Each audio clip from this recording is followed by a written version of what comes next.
Hey folks, this is Frankie Iglesias coming to you once more time. Good morning. This is episode 3. This week we did 2 episodes. Had a great question from Kevin. Kevin, big shout out. Thank you. These are the type of questions I want to be seeing. Get people engaged about blockchain to better understand blockchain. So Kevin put out a great question. Decided that, you know what, I'm just going to make the effort, put some time away just to answer Kevin's question in this video cast. Big shout out again to you, Kevin.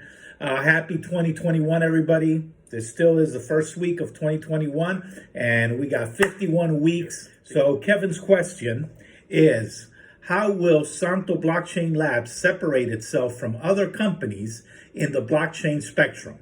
What will be the company offer that others won't?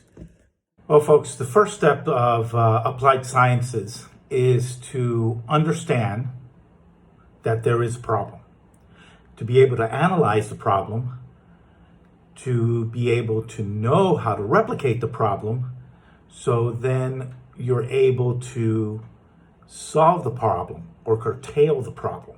So one of the biggest problems that the pharmaceutical industry is facing is counterfeiting. It's over a $200 billion business in the black markets. You have counterfeiting, and you also have what's called the gray markets, where there are pharmaceutical products that are sold to one country, and the tax rates are probably lower, and then they are shipped or diverted to other countries where tax rates for that particular product is 300, 400, 500%, and they illegally smuggle it. So that's the gray market versus the black market being the counterfeit. Also, the pharmaceutical counterfeit industry globally represents 10%. So that means that 10% of the medicine that we take, 10% globally, is counterfeited. That's a high number. Not only that, now, we're starting to see 3 days ago on the news that officials are warning of fake COVID vaccine. Fake COVID vaccine. Would people go just to make money? The means that they go to. It's just, it leaves me speechless. It just leaves me speechless when I see people that do this. So that is one big issue. Counterfeit pharmaceutical goods. Analyzing this problem and going back to, I don't know if a lot of you remember, I want to say it's back in the 90s when we had the big Tylenol scare. And unfortunately, there was some wackos out there that were putting, making people sick, putting stuff into Tylenols. I forget what it is, cyanide or something like that. And the pharmaceutical industry immediately, to regain that trust in consumers, because it's all about trust. So that's where blockchain comes in. It's all about trust. So what the manufacturers and the pharmaceutical companies did was they created a seal that went inside of the twist top. So now 30-odd, 40-odd years later, all of us, if we go to the pharmacy, even to buy aspirins, and we grab a box of aspirins, we open it up, and if we see that once we open the cap that is torn, I would assume that none of us would take those aspirins. We'll run back to CVS or Walgreens or whatever our pharmaceutical of choice and have them exchange it. So trust is an important factor, especially curtailing counterfeit products. So this is where DNA comes in.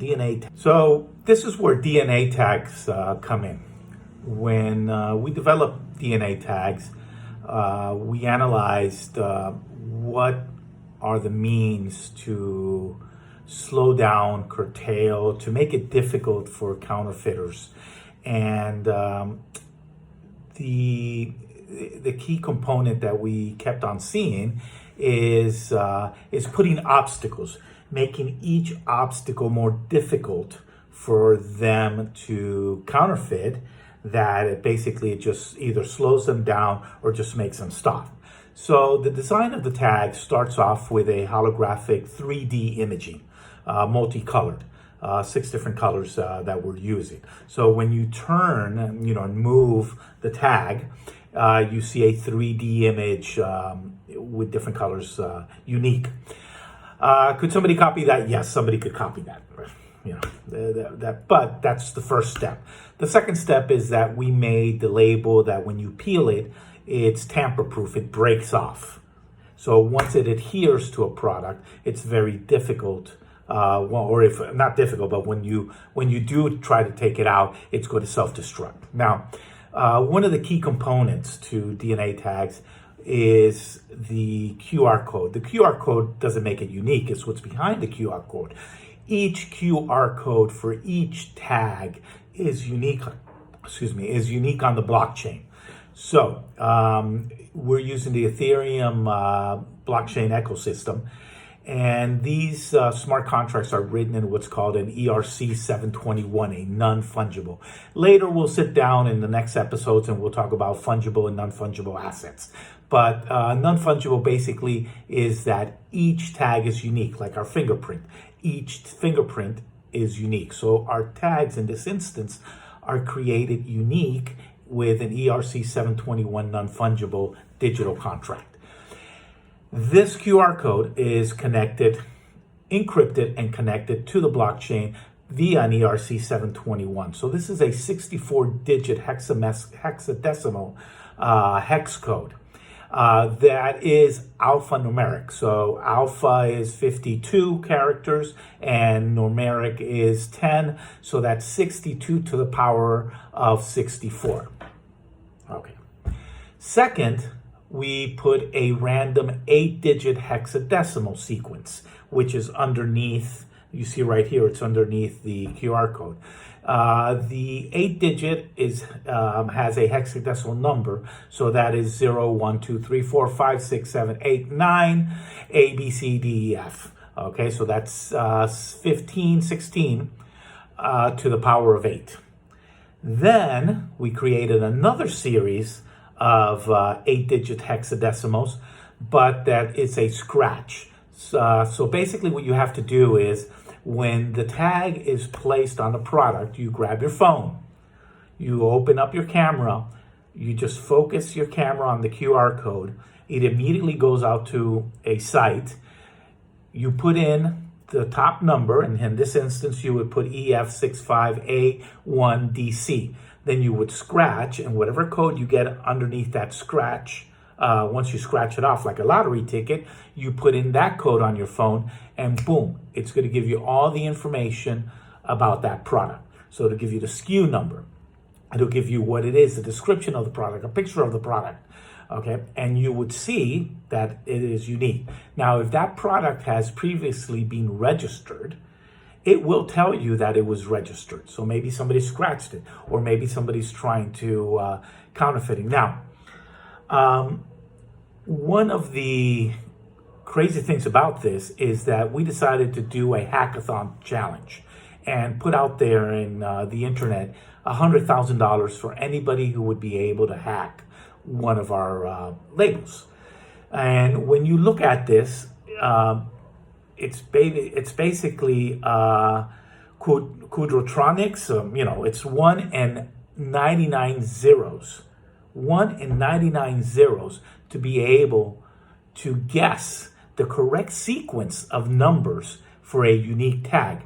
But still, what makes it, I don't want to use the word impossible, but what makes it even almost impossible is that besides that, it needs to be on the smart contract with the ERC 721 non-fungible asset token to be linked to that.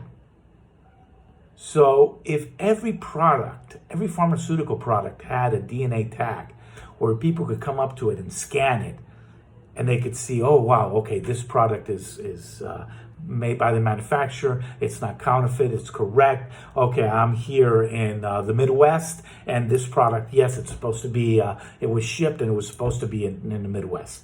As this grows, and as usage of this product starts growing, then we start getting into traceability, we start getting into data collection. There's a series of things behind the scenes that DNA tags will bring value to the company. So this is a product that we finished developing. One of the things that we're going to start looking into is to convert, in about 3 months, to convert these smart contracts that were made in Ethereum, to convert them into the Cardano network. Cardano's already coming up with an Ethereum converter. So as the Cardano network, a couple of months from now, becomes 100% operable, we will start converting these ERC 721 smart contracts on DNA tags to the Cardano ADA ecosystem, and moving away from Ethereum. But besides that, its operation is working. Right now, we have it, and we're going to start preparing it to see how we can market this for pharmaceutical companies to use. So once again, Kevin, thank you. I think this went out longer than I intended. I wanted this to be, I guess, 5 minutes, so it's not like 12 minutes, but still, I had to do it. Kevin, thank you very much for your question. Folks, please, questions, I'll answer them. I'll do these little videos. So have a great weekend, everybody. And it's been fun. I'm here. See you guys next week.